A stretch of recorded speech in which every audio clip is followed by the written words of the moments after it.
Y quien sabe de todo esto es Pedro Andueza, que es el presidente de la Asociación de Trabajadores Autónomos de Canarias. ¿Qué tal, Pedro? Muy buenos días. Muy buenos días, Eri. Muchas gracias. Usted mismo es un caso de éxito. Empezó prácticamente con usted solo y ahora tiene más de 40 empleados.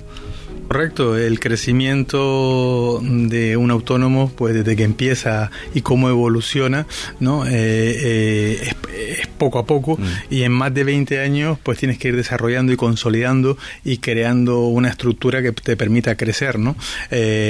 Para conseguir lo más importante, que es crear empleo, dar estabilidad a ese empleo y mejorar esas condiciones laborales que es lo que da bienestar social a nuestra economía. Pero los primeros años son críticos para quien emprende una trayectoria de estas características. ¿Cómo se puede amortiguar la incertidumbre que genera empezar un proyecto de estas características con todos los gastos que conlleva? ¿Ustedes qué le están pidiendo al gobierno en este sentido? Bueno, yo creo que es fundamental la fiscalidad en ese sentido, ¿no? Tenemos que ayudar a los autónomos que comienzan hasta que no tengan unos mínimos de facturación y de rentabilidad, pues debemos tener una fiscalidad cero, ¿no? Para esos autónomos. Eso va a permitir reducir no solamente esa mortandad empresarial, sino además también un aspecto fundamental, que es reducir la economía sumergida, una economía que supone más de 70.000 millones para el conjunto de todos los españoles y que es el gran enemigo de los autónomos. Quien hoy es autónomo y se da de alta como autónomo, ¿empezó esa misma actividad cobrando en negro?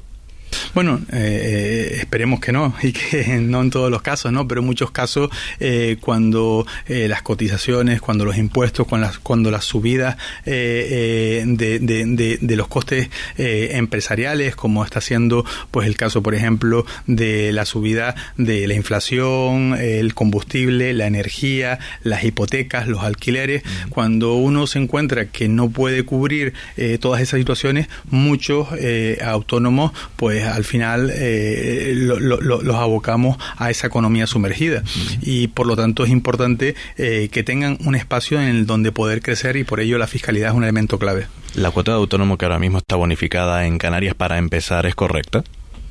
Bueno, ¿Sirve de algo? Es un incentivo sin duda a la creación de nuevos autónomos. Como tú bien decías, Canarias está liderando la creación de autónomos con un 2,3% de crecimiento frente al 0,3% nacional. Hablamos de que en Canarias se ha creado en términos interanuales 3.100 nuevos autónomos de los 3.600 que se ha creado a nivel de Canarias. Significativo, y hay que aplaudir el trabajo de la isla de Tenerife con la creación de más de 1.800 autónomos, casi el 50% de los autónomos a nivel nacional se han creado en la isla de Tenerife. ¿Es más fácil en Tenerife empezar una actividad profesional como autónomo que en otra isla? Bueno, creo que las oportunidades vienen por la buena marcha de la economía, ¿no? Y fíjate que en Tenerife desde el año 2019 se ha mejorado la llegada de turistas en más de 200.000 turistas en este año, y eso evidentemente crea un ecosistema que permite la creación y oportunidades para nuevas empresas y nuevos emprendedores. Frente a que la isla de Gran Canaria hemos perdido 40.000 turistas desde antes del COVID del año 2019. Eso, pues al final lo que nos muestra es que la economía es compacta, y lo que ocurre en un lado afecta al otro. ¿Eso significa que también los trabajadores autónomos, la mayoría de ellos se están dedicando al sector turístico? Bueno, de forma directa o indirecta, somos una comunidad en la que el peso del turismo es clave dentro de nuestra economía. Tenemos un 35% de nuestro PIB que depende del sector turístico, y yo siempre digo, yo me dedico a la tecnología, pero sin empresas fuertes del sector turístico no tendría clientes para poder venderle I+D, ¿no? Por lo tanto, de forma directa o indirecta pasa lo mismo con un jardinero autónomo, con un electricista, con un fontanero, con una empresa que se dedique pues a dar servicios, pues por ejemplo un asesor fiscal, laboral, contable. Todo, al final tenemos empresas, una economía muy fuerte, sobre todo en el sector turístico, en el sector portuario y en el sector de la construcción, que son los dinamizadores sin duda de nuestra economía en Canarias. Los peores que lo están pasando ahora mismo son los que se relacionan con el sector de la agricultura y con el comercio. ¿Por qué? Bueno, el comercio ha perdido 400 autónomos en Canarias en términos interanuales interanuales y la agricultura evidentemente está complicado ese relevo generacional y además lo está pasando también, no está creciendo al mismo ritmo que otros sectores económicos. La razón, la capacidad económica que hay en los bolsillos del turista cuando llega, pues lo que estamos identificando es que, si bien es cierto de que reduce el número de días, porque al final estamos encontrándonos con una recesión económica en Europa, principalmente en nuestros mercados emisores, que son Inglaterra y Alemania, y cuando, como bien dice nuestro presidente nacional Garamendi, cuando hay un resfriado en Alemania, nosotros tenemos una gripe de larga duración. Entonces, aquí en este sentido, pues nos encontramos con esa situación en el que, si bien es cierto de que están reduciendo el número de días, también en el consumo, principalmente en el sector comercio, se ha reducido cerca de un 15%, o más de un 15%, mejor dicho, el gasto por turista, ¿no? Es decir, que, por hacer una conclusión simple, los turistas que vienen prefieren gastárselo en comida en un restaurante antes que comprar algún recuerdo, algún cachivache, lo que sea.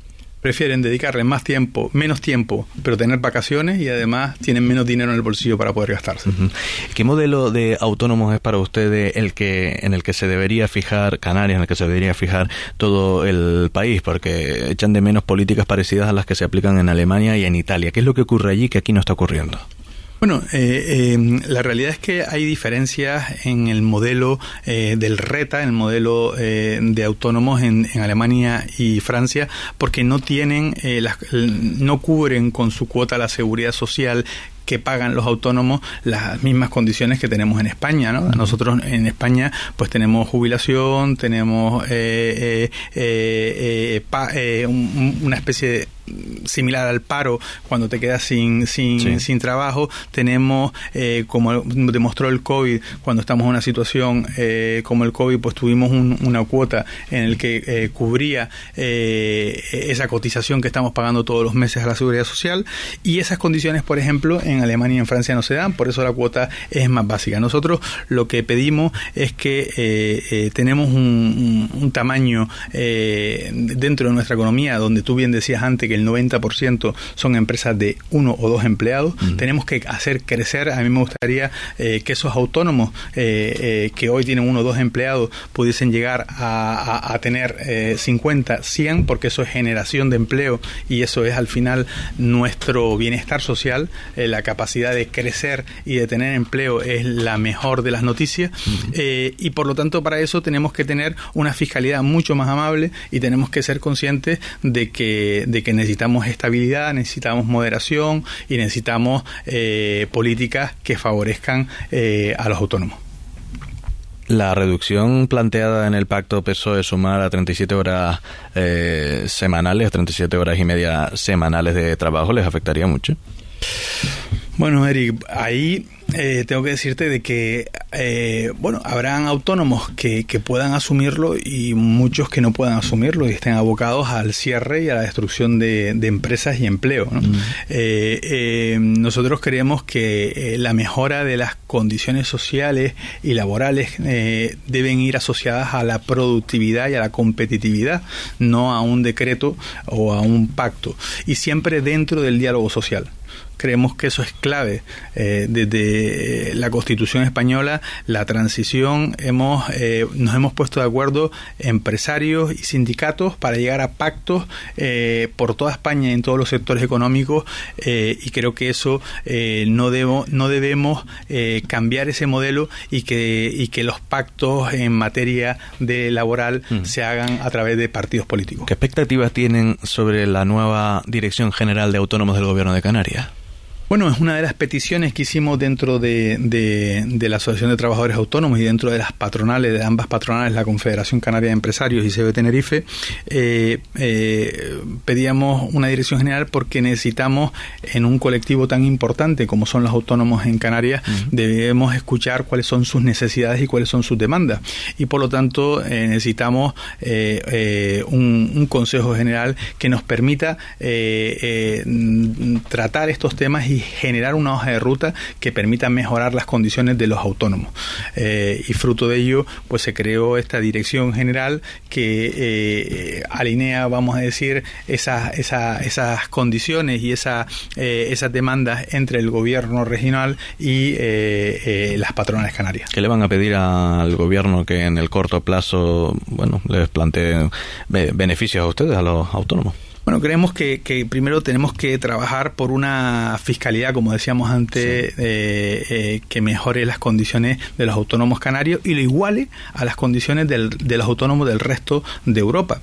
¿De qué estamos hablando en concreto? En concreto lo que estamos hablando es que a un autónomo en Canarias le cuesta más desarrollar su negocio por la insularidad, porque estamos rodeados, somos una isla rodeada de agua y cualquier actividad nos cuesta más que a un autónomo que esté en Madrid o esté en Alemania. Y para eso tenemos nuestro régimen económico y fiscal, que debemos actualizarlo, que debemos trabajar con él, y condiciones, por ejemplo, como las que tiene Ceuta y Melilla, en el que tienen un 50% de bonificaciones a la seguridad social, pues nosotros lo que planteamos son deducciones en el IRPF para los autónomos, porque eso lo que nos va a permitir es, dentro de nuestros objetivos, consolidar, reducir esa mortandad en los autónomos y un crecimiento empresarial que permita aumentar y mejorar el empleo. ¿Es un buen paso la cuota cero a partir de enero de 2024? Es un paso importante para los nuevos autónomos. Este año se crearon, como decíamos, más de 3.000. Esperamos que esa cifra siga creciendo a pesar de esa ralentización económica que ya empieza a verse ciertos datos y por lo tanto para Canarias es clave seguir creciendo y seguir mejorando el número de autónomos. Pedro Anduesa, presidente de la Asociación de Trabajadores Autónomos de Canarias. Muchísimas gracias por estar en Hoy por Hoy Las Palmas. Muchas gracias, Eric.